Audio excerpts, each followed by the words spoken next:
എല്ലാവർക്കും എൻ്റെ വിനീത നമസ്കാരം. ശ്രീമദ് ഭാഗവതത്തിലെ പ്രഥമ സ്കന്ധത്തിലെ 3-ാമത്തെ അധ്യായത്തിലെ 11 തൊട്ടുള്ള ശ്ലോകങ്ങളുടെ അർത്ഥവും സാരവും പറയാം. ഓം നമോ ഭഗവതേ വാസുദേവായ. ഓം നമോ ഭഗവതേ വാസുദേവായ. ഓം നമോ ഭഗവതേ വാസുദേവായ. ഓം ശ്രീകൃഷ്ണ പരമാത്മനേ നമഃ. തവ പാദാരവിന്ദം ശരണാഗതം വാസുദേവം ജഗത്സർവം. ഓം ശ്രീകൃഷ്ണ പരമാത്മനേ നമഃ. തവ പാദാരവിന്ദം ശരണാഗതം വാസുദേവം ജഗത്സർവം.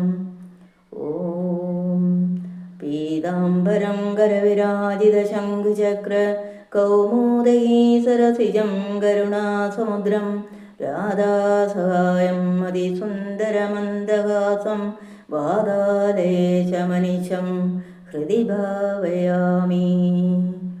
ശ്ലോകം 11. ഷഷ്ടമത്രേരപതൃത്വം വൃതപ്രാപ്തോ നസൂയയ ആനുക്ഷകീളർക്കായ പ്രഹ്ലാദാദിഭ്യൗജിവാൻ. ഷഷ്ടമാത്രേരപത്യത്വം വൃതപ്രാപ്തോനുസൂയയ ആനീക്ഷികീമിളർക്കായ പ്രഹ്ലാദാദിഭ്യൗജിവാൻ. ഷഷ്ടം 6. അനസൂയയ അനസൂയയാൽ വൃതഃ വരിക്കപ്പെട്ടവനായിട്ട് അത്രേ അത്രിയുടെ അപത്യത്വം സന്താനഭാവത്തെ പ്രാപ്തഃ പ്രാപിച്ചു അളർക്കായ അളർക്കനും പ്രഹ്ലാദാദിഭ്യ പ്രഹ്ലാദൻ മുതലായവർക്കും ആനീക്ഷികയും ആത്മവിദ്യയെ ഊജിവാൻ ഉപദേശിച്ചു. 6. അത്രി മഹർഷിയുടെ ഭാര്യയായ അനസൂയയുടെ പ്രാർത്ഥനയെ അനുസരിച്ച് അവരുടെ പുത്രനായ ദത്താത്രേയ മഹർഷിയായിട്ട് അവതരിച്ചു. ആത്മവിദ്യയെ അളർക്കനും പ്രഹ്ലാദൻ യദു ഹൈഹയൻ എന്നിവർക്കും ഉപദേശിച്ചു. ശ്ലോകം 12. തദ സപ്തമാവോത്യാം രുചേരജ്ഞോഭ്യജായത സയാമാദേ സുരഗണേ അപാസായംബുവാന്തരം. തദ സപ്തമാവോത്യാം രുചേരജ്ഞോഭ്യജായത സയാമാദേ സുരഗണേ അപാസായംബുവാന്തരം. തഥാ അനന്തരം സപ്തമി 7-ാമത്തേതിൽ രുചേ രുചിയുടെ ഭാര്യയായ ആവൂത്യാം ആവൂതിയിൽ യജ്ഞഃ യജ്ഞനായിട്ട് അഭ്യജായത അവതരിച്ചു. സ അവൻ യാമാദേ യാമൻ മുതലായ സുരഗണേ ദേവസമൂഹങ്ങളോടുകൂടെ സ്വായംഭുവാന്തരം സ്വായംഭുവ മന്വന്തരത്തെ അപാത് പാലനം ചെയ്തു. 7-ാമതായിട്ട് രുചി എന്ന പ്രജാപതിയുടെ ഭാര്യയായ ആഹൂതിയെ എന്ന ദേവിയിൽ യജ്ഞൻ എന്ന പേരോടുകൂടി ഭഗവാൻ അവതരിച്ചു. സ്വപുത്രന്മാരായ യാമൻ മുതലായ ദേവഗണങ്ങളോട് ചേർന്ന് താൻ ഇന്ദ്രസ്ഥാനത്തെയും സ്വീകരിച്ച് സ്വയംഭുവ മന്വന്തരത്തെ പരിപാലനം ചെയ്തു. ശ്ലോകം 13. അഷ്ടമേ മേരുദേവ്യാന്തോ നാഭേജാത ഉരുക്രമഃ ദർശയൻ വർത്മധീരാണാം സർവാശമനമസ്കൃതം. അഷ്ടമേ മേരുദേവ്യാന്തോ നാഭേജാത ഉരുക്രമഃ ദർശയൻ വർത്മധീരാണാം സർവാശ്രമനമസ്കൃതം.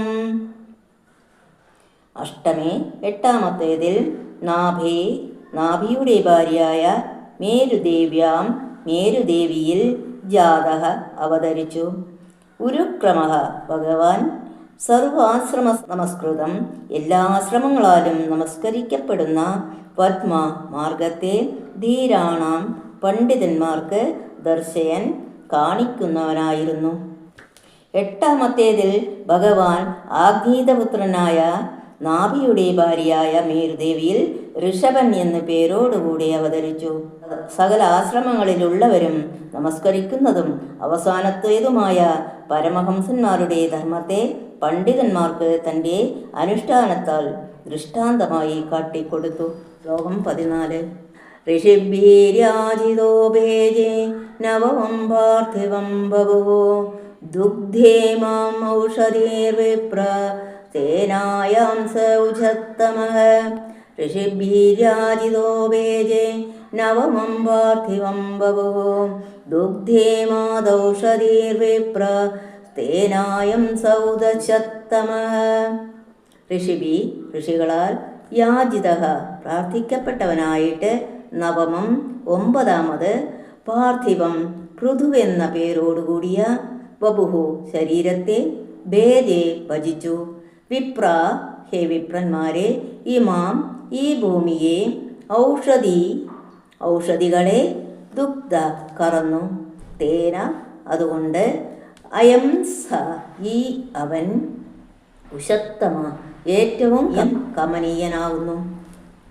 ഹേ ബ്രാഹ്മണരെ, ഋഷികളുടെ പ്രാർത്ഥനയെ അനുസരിച്ച് ഭഗവാൻ 9ാമതായിട്ട് പൃഥു ചക്രവർത്തിയായി അവതരിച്ചു. പരാക്രമത്തെ പ്രകാശിപ്പിച്ച ആ ചക്രവർത്തി ഈ ഭൂമിയിൽ നിന്ന് ജനക്ഷേമത്തിന് ആവശ്യമായ സകല വസ്തുക്കളെയും കറന്നെടുത്തു. അതിനാൽ ആ അവതാരം ഏറ്റവും മനോഹരമായിട്ടുള്ളതാവുന്നു. ശ്ലോകം 15.